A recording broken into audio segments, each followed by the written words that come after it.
You're listening to Eureka on Monocle Radio, brought to you by the team behind The Entrepreneurs, the show all about inspiring people, innovative companies, and fresh ideas in global business.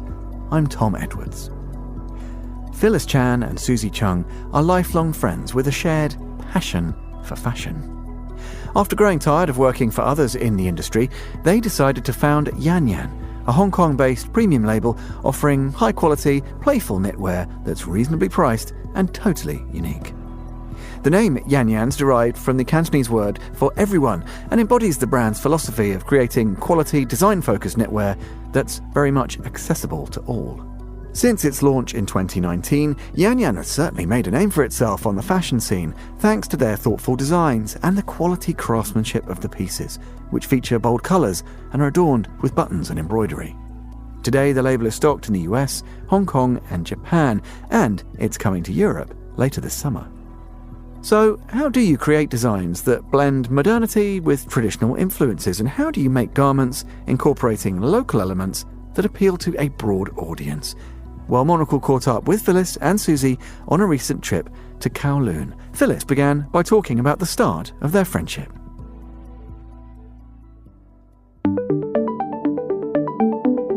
Suzzie and I met in high school, and we both really, really liked fashion. And it was just like a childhood dream to have our own brand or something. And then in our 30s, we kind of got tired of working for people. So it became a real dream to quit our jobs and start our own thing. I was thinking what to do career-wise, and coincidentally, I was laid off, and then I tried freelancing, and then Phyllis was about to quit her job, so it just felt right in that moment to try something new, try something different. We're associated with kind of ethnic clothing, but a lot of it is more inspiration from our own culture and our own heritage. We've been around for 5 years now, and we wanted to evolve our aesthetic. We didn't want to just stay in one place. So I'd say that this particular fall collection, it's a mix of kind of modern and our own kind of design evolution, but also keeping up some of the things that make us us and making sure we still have product that our customers love, that they can come back to, that they know we have. So, we always try to have really beautiful lambswool product, which is what we're known for. We also try to have some really comfortable, lightweight product that will maybe challenge the idea of what sweaters and knitwear would be. And then for our holiday collection, we just wanted to have sweaters that, you can be excited about wearing, not just during the holiday collection. We have some fun things for Lunar New Year that I think everyone would be excited to wear. We like to kind of celebrate our culture here. We reference, our festivals and the colors that we can see. Hong Kong buildings are very colorful, but in that kind of sun-bleached way. Also, we dig into the history, general Chinese history. So for this year, we introduced a concept that was the summer 5 poisons, the 5 poisons being the centipede, the scorpion, the toad, lizard, and snake. And being 5 charms to kind of protect children. So little things like that even maybe we didn't know before doing research ourselves. Quaint little stories that are still very relevant. Although a lot of our designs are inspired by our kind of day-to-day lives in Hong Kong and our culture, and maybe these things aren't always recognizable, but I think ultimately the aesthetic is relatable, because beyond it having to be specific, it's warm and cute and, welcoming. And I think that's actually a lot more important than just trying to design something that's just overly generalized. I think people are looking for something that looks special, and when people look at our product, they'll think about I found this here and I love wearing this and I can wear this, for the next few years, and it brings me joy. I think that that's a big part of how we design our product. It's interesting that a lot of our customers may not culturally be from the same place that we are, but they still find a lot of relatability from it.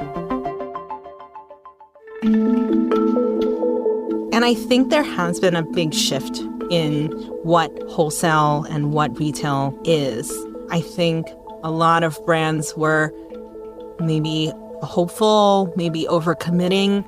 I think there was just so much stuff in the market. So I think it's changed a lot in the last 6 or 7 years. For us, because we had started our brand as this conversation about retail being in trouble was going on, we had never really considered just relying on just wholesale or just e-com. We wanted to work with our retail partners so that the experience of our brand in their store, as well as the experience of them in their store, could be special and unique. We try really hard to work with our retailers to create product that is special to them so that there's a reason for you to visit their store and to get to know us. And then there's also the experience of coming to our own online store and seeing who we are.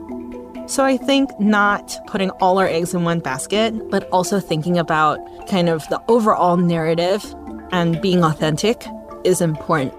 I think every store, they work very hard to, build up their customer base and provide special things for them. And we just noticed that with every store, the customer is so different. It's basically impossible to reach those people.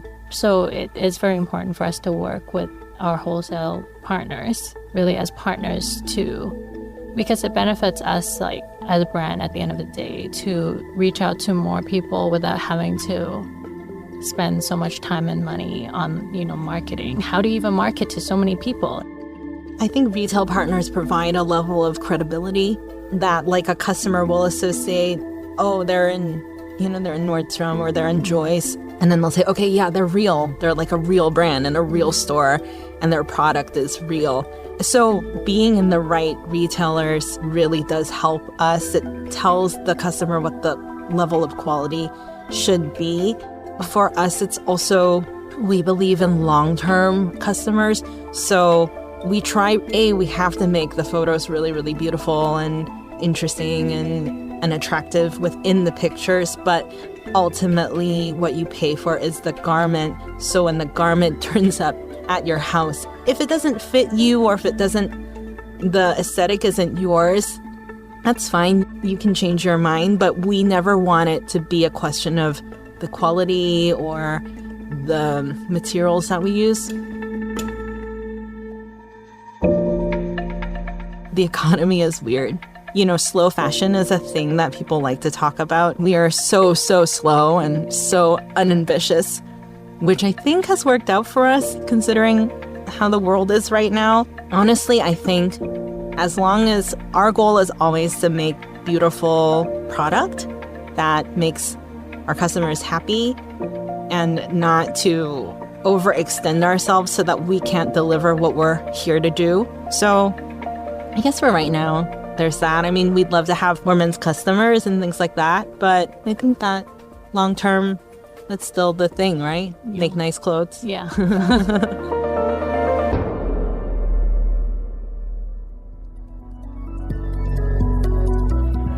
That was Phyllis Chan and Suzzie Chung, the founders of YanYan, and you can learn more about the brand and its story by heading to YanYanKnits.com.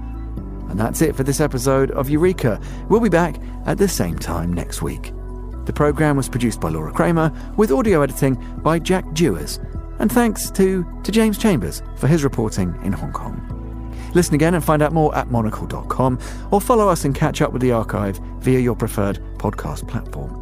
If you'd like to get in touch with the team, email Laura. She's on lrk@monocle.com. I'm Tom Edwards. Goodbye, and thanks for listening to Eureka.